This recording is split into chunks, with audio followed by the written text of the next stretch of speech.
Caitlin Clark does taunt the refs, complain a lot, go back there a lot. J.C. Sheldon is guarding Caitlin Clark. She swipes her in the eyeball. I think it's all part of the game. No player in WNBA history has had to deal with this, what she's dealing with. That ain't a representation of us. Y'all not like us. They not like us, okay? Shit about the WNBA. Yeah. That league sucks. I'll tell you why they're relevant is because of this one white girl that just keeps flexing on all the black girls, man. Yeah. White people love watching that. Caitlin Clark. J.C. Sheldon right here. She's going to give Caitlin Clark the Dejanay Carrington eye gouge. Just when you thought it couldn't get any worse, it did. Caitlin Clark, once again, found herself on the receiving end of another brutal hit. But this time, it wasn't just the foul that sent shockwaves. It was who stood up to defend the player who did it. Renee Montgomery, who hates Caitlin Clark, hates the Indiana Fever fans. That ain't a representation of us. Y'all not like us. They not like us, okay? The Caitlin games and Indiana Fever games are highly publicized and watched, and the viewership is high. There's a lot of eyes on those moments. Renee Montgomery, co-owner of the Atlanta Dream, didn't condemn the act. She didn't distance herself from it. Instead, she doubled down. And in doing so, she exposed a mindset that's been simmering beneath the surface for months, a deep-rooted resentment aimed directly at Caitlin Clark. WNBA and the No Space for Hate campaign has to be, pardon my language, the biggest crock of shit. Montgomery didn't just ignore the incident, she justified it. And for many fans, that crossed a line. Because when someone in power starts defending the ones doing the hitting, it's no longer just physical, it's political. We see Caitlin Clark on the receiving end of something, and it's not called correctly. In fact, she gets a technical foul after getting poked in the eye and then shoved to the floor, and Marina Mabry doesn't even get thrown out of the game. It's basically open season on Caitlin Clark. This wasn't just a response, it was a signal, a loud, clear message from the top. We see what Caitlin's doing, and we don't like it. And now the narrative is shifting again. The league isn't just tolerating the hate, it might be endorsing it. No player in WNBA history has had to deal with this, what she's dealing with. It all went down during a heated matchup between the Indiana Fever and the Atlanta Dream, a game already boiling over with tension before the opening tip. Caitlin Clark, as usual, came out focused, composed, and ready to lead. Caitlin Clark is the needle mover. She is the needle mover. She is the franchise player. And she was the MVP. She is the main draw. She wasn't the one who was full sprinting down the court. But it didn't take long for the energy to shift. The Dream's players came out swinging, literally. From the opening possessions, Clark was being grabbed, shoved, and knocked off balance. It was physical, it was excessive, and it was personal. By Marina Mabry. She is a dirty player. Marina Mabry, you dirty slime ball player, you come and blindside Caitlin Clark. The damn game is still on. J.C. Sheldon claws her in the eye. Mabry just goes and shoves her onto the ground. J.C. Sheldon had pushed Caitlin. She had pushed Caitlin in a second quarter. Then came the moment that lit the fire. Clark was driving to the basket when an Atlanta player delivered a hard, unnecessary shoulder to her chest, sending her flying to the floor. No legitimate play on the ball, no effort to block the shot, just pure raw contact. Look at the fans! Look at the fans! Look at the damn fans, bro! Caitlin poked in the eye. And the craziest thing is, they did not even eject Marina Mabry from the game. If that doesn't get you ejected, what has to happen for you to get ejected? Do you have to murder somebody on the floor? Like, what is going on with the WNBA? Clark got up, shaking her head, but kept her cool. The crowd was stunned. The refs stayed silent. And while fans flooded social media in outrage, demanding accountability, the real shock came moments later from Atlanta Dream owner Renee Montgomery. When asked about the incident, she didn't call for fairness. Be a representation of what the WNBA would want in their league. This is our league. This was built, like, I feel like as a women's basketball historian myself, I've been watching since I was 5. I was here before the league started, as a lot of the fans on social media feel the same. That ain't a representation of us. Y'all not like us. They not like us, okay? So please don't confuse me saying motivated by hate by meaning hating on a team the way a normal, die-hard fan would. She didn't stand up for sportsmanship. Instead, she defended the play, claiming it was just competitive basketball and that people needed to stop making everything about Caitlin. If you want to give Caitlin Clark a technical foul for the reaction, the ball's here. The ball is here. Caitlin Clark's head is here. The ball is, she's nowhere near the ball and she goes for the eye. You might as well just say it's protect all players. It's protect all players other than Caitlin Clark, because they are watching her scratch someone in the eye this much away from the ball. It's not even close. But the footage didn't lie. There was no basketball move in that hit. It was targeted. It was intentional. And what Montgomery called toughness, most fans saw for what it really was: hate masked as hustle, a coordinated attempt to knock Clark off her game, not through strategy, but through intimidation. Hey, Caitlin's reaction, JC Sheldon is literally just grabbing and scratching Caitlin the whole game. Marina Mabrey exploding Caitlin Clark like a safety coming downhill in the NFL. There was no flop there. Marina Mabrey did a straight beeline run. What made it worse? This isn't the first time Renee Montgomery has taken subtle shots at Clark. She's repeatedly avoided crediting Caitlin for her impact on league viewership, sidestepped conversations about the rating spike, and instead emphasized team unity. Caitlin is there, a lot more viewership coming. A lot of people who may have never seen the W before saw that game. The Caitlin games and Indiana Fever games are highly publicized and watched, and the viewership is high. There's a lot of eyes on those moments. You look at this, the viewership, right? People ain't just watching WNBA just to watch it. They're watching it because of Caitlin Clark. Yes, sir. And I'm guilty of it because I'm one of them guys. Oh, is Caitlin playing today? I'm watching it. Oh, she's hurt? I'm not even tuning in. Caitlin Clark would make the difference that she has in college basketball or in the WNBA. There are, the WNBA opening game for Caitlin Clark set all-time records. There are millions of people that never cared about the WNBA at all that now care because Caitlin Clark is in the WNBA. Caitlin Clark has brought to bear at the WNBA. I think it is extraordinary. And veteran leadership. Her silence when Clark gets targeted, deafening. But her defense of those doing the hitting, loud and clear. This isn't about basketball anymore. It's about power, control, and the growing discomfort some people have with Caitlin Clark dominating the spotlight. One, because she's really good, and with any great player, you're going to try to intimidate physically if you can. And two, because she brings it on. She talks trash. She lets you know when she's putting it in your eye. She walks around the floor, whether it's with the referees, whether it's with the opponent, whether it's with anybody, as if she's the baddest woman on the planet, if not on the court. And she has the ability to back that up. I don't have any issue with that. Renee Montgomery's reaction didn't just spark backlash. It exposed a pattern that fans have been pointing out for weeks. Every time Caitlin Clark gets shoved, blindsided, or thrown to the floor, there's a disturbing silence from key league voices. There wasn't an explanation for the tech that she got. I think it was pretty obvious that stuff was brewing, right?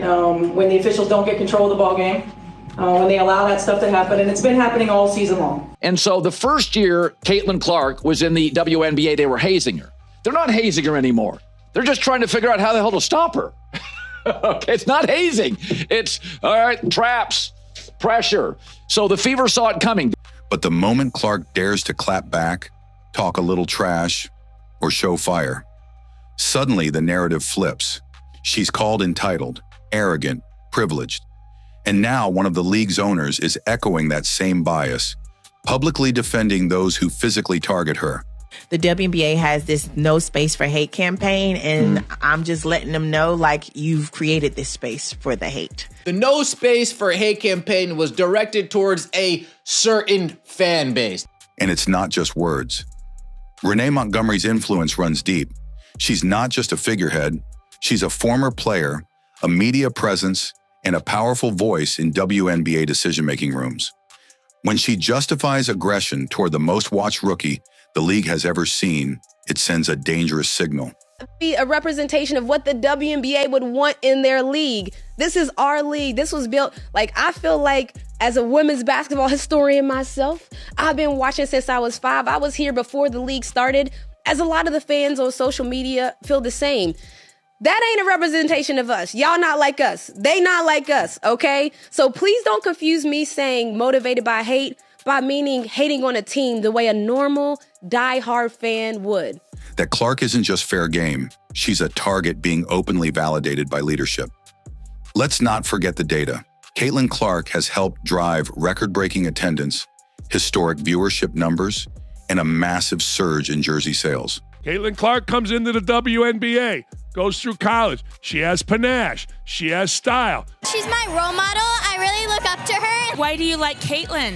She's so good at basketball. Because she's that awesome person, and she has like a lot of aura, so like. It is undeniable that Caitlin Clark is the engine. Caitlin Clark effect. There has been so much of an influx in attendance, in jersey sales, and viewership, all the things. That's about star power, narrative, and likability. Caitlin Clark comes into the WNBA, goes through college. She has panache. She has style. Cities she plays in are selling out arenas. But instead of being celebrated across the board, she's facing more resistance than support. She's the Rookie of the Year. She's 4th in the league in MVP voting. Caitlin Clark is an absolute all-star. She is the Michael Jordan of this. This is the girl that girls have been waiting for forever. Caitlin Clark is a rising star in women's basketball. She's pulling in crazy viewership numbers. Caitlin Clark is the needle mover. She is the needle mover. She is the franchise player. And she was the MVP. She is the main draw. She wasn't the one who was full sprinting down the court. She's my role model. I really look up to her. Why do you like Caitlin? She's so good at basketball. Because she's that awesome person, and she has like a lot of aura, so like. Why? Because for some, Clark's rise represents a threat, a shift in power, a new era they're not ready to embrace. Montgomery has had opportunities to uplift the league's growth. She could have taken the high road, acknowledged Clark's massive influence, and called for unity. Instead, she's doubled down on division, elevating her own agenda while vilifying the face of the WNBA's future. People can say whatever they want about Caitlin Clark. People can say whatever they want about the Indiana Fever, that white girl this, corn girl that, person from Iowa this, person from Iowa that, so on and so forth. And the WNBA? And this latest defense of Clark's attacker was the final straw for many fans. Social media didn't hold back. Fans flooded comment sections calling Montgomery out for hypocrisy. Highlight reels of the hit replayed next to her interview. Thousands asked the same question. What message are you sending to young fans watching the league for the first time? That violence is okay? That stars shouldn't expect protection? Or worse, that jealousy at the top can justify anything on the court? Going after a superstar and trying to rough them up a little bit to get in their head is a part of sports. When it crosses the line, the referees need to do their jobs. They need to do their jobs, blow the whistle, and officiate properly. Hand out flagrants, kick people out of games, nip it in the bud. Montgomery may have tried to play it cool, but the damage was done. Her comments didn't calm the storm. They fueled it. And for many, it confirmed what they feared all along. Some people in power would rather watch Caitlin Clark get knocked down than stand up and admit she's changing the game for the better. This is wild. CBS launching WNBA tip-off. Okay, that sounds fine. A pregame featuring, Renee. They're not like us. They're not like us. We do not want them here. We don't want those fans. Montgomery and Dawn Kelly as analysts, along with Sarah Kustok as host. What happened next only proved that the controversy wasn't going away. It was growing louder. As Clark continued to be the most targeted player on the court, fans began connecting the dots. The narrative being pushed by voices like Renee Montgomery wasn't just commentary, it was shaping how players treated Caitlin during games. And the evidence? It was everywhere. Game after game, Clark was being hit without consequence. Marina Mabrey body checking Caitlin Clark to the ground. JC Sheldon all over her, riding her. Pokes Caitlin Clark in the eye. Opponents were throwing elbows, shoving her out of bounds and baiting her into confrontations. But instead of penalizing those actions, officials often let them slide. She clawed her in the eye. That is an ejection. No question about it, that is an ejection. It's not even within 5 feet of the, not even within a foot of the ball. That's an ejection too. That's an ejection too. Both of them are ejections. If the referees leave either of them, if we're going severity of it, JC Sheldon has to be ejected. JC Sheldon, the precedence that they will set, if JC Sheldon intentionally scratches somebody in the eye, there's no question about that. That is intentional. And while analysts danced around the topic, Renee doubled down. When asked again about the aggression Clark faces, she smirked and said, "That's just how we play." Not once did she call for restraint. Not once did she call out the growing hostility. And that silence, it echoed. When a team owner speaks like that, players notice. It creates an environment where it's okay, even encouraged, to rough up the league's biggest draw. It gives permission to turn competition into something darker. And instead of celebrating the league's new wave of attention, it breeds resentment, jealousy, division. There wasn't an explanation for the tech that she got. I think it was pretty obvious that stuff was brewing, right? When the officials don't get control of the ball game, when they allow that stuff to happen, and it's been happening all season long. All season long. It's not just this game, it's been happening all season long. This is what happens, right? This is what happens. You've got competitive women who are the best in the world at what they do, right? And when you allow them to play physical and you allow these things to happen, they're going to compete.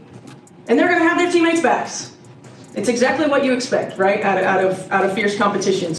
Meanwhile, Clark keeps showing up, keeps scoring, keeps taking the hits and walking back to the line.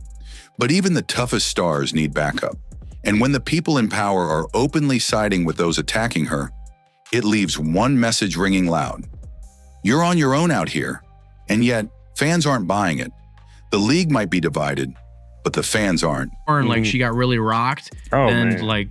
That league will be a death warrant for that league. Yeah, it'd be. I love watching her score and just everything about her. They went the extra mile just to watch her play here. This is great news for women's basketball. Period. That's nice. And she was shooting the shit out of it. Of course she was. Right, so she was shooting the shit out of it. And she's the face of the league. Agreed. She's the face of the league. Agreed. Just have nothing but great things to say about who she is as a person. Just so welcoming and so warm as an individual that she can have a conversation with anybody. She's cut from the same cloth as me in that regard. You know what? Us Midwesterners, we tend to just, accept everybody with open arms. She was so kind to my family and everyone in the suite when she came to KC. So huge fans of Caitlin Clark. It is a mad situation just all around when it comes to Caitlin Clark, because it's very clear that she is way stronger. Over.